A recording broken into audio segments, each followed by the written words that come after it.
শুরু হয়ে গেল বিশ্বকাপ ফুটবল, জমজমাট বিশ্বকাপের আসর।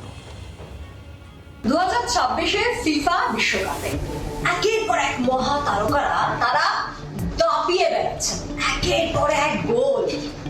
সেক্ষেত্রে বলতেই হয় মেসি হ্যাট্রিকের কথা, কিংবা ধরুন জোড়া গোল হ্যারি কেইন বা এমবাপ্পের কথা।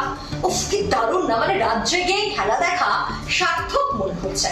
তবে এই যখন বিশ্বকাপে মহা তারকাদের পারফরমেন্স নিয়ে আমরা এত কথা বলছি, এত আড্ডা দিচ্ছি, বারবার করে চোখের সামনে সেই হ্যাট্রিক বা জোড়া গোলগুলো চলে আসছে, তখন আরেকজন সুপারস্টার যা আমাদেরকে বড্ড কষ্ট দিল।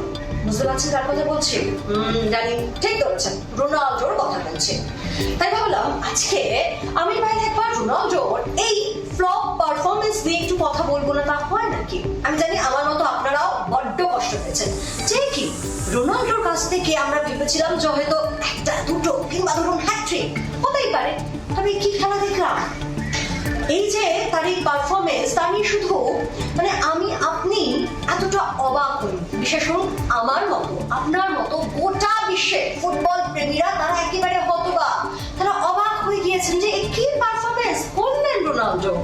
শুধু কি তাই, তার পারফরমেন্স নিয়ে একেবারে তর্ক বিতর্ক শুরু হয়ে গিয়েছে। মাঠে তার বিরুদ্ধে অভিযোগ হচ্ছে যে স্বার্থপরতা। ভাবুন, রোনাল্ডো একাই গোল করার চেষ্টা করছে এবং তার কাছে যখন সুযোগ আসছিল সেই সুযোগগুলো তিনি হালায় নষ্ট করেছেন। তার কাছে সুযোগ ছিল তার সতীর্থকে পাস দেওয়া, কিন্তু তিনি দেননি। তিনি সমানে চেষ্টা করে দিয়েছেন একাই গোল করা। আরে বাবা, এইটা তো পুরোটা একেবারে টিম গেম, সেটা কি ভুলে গেলেন রোনাল্ডো? আর তার জন্যই কি এই পরিণতি হলো। আর তাই তর্ক বিতর্ক সমালোচনা থামছে না, বারবার করে চর্চায় আসছে তার এই সেলফিশ। কেন কেন সেলফিশ হয়ে উঠলেন রোনাল্ডো? ম্যাচের পর বিশ্লেষণ পর্বে তাবর ফুটবলাররা তা নিয়ে রীতিমতো ঝাঁঝালো বক্তব্য দিয়েছেন। বাংলার আওয়াজ, বাঙালির আবেগ, জি 24 ঘন্টা।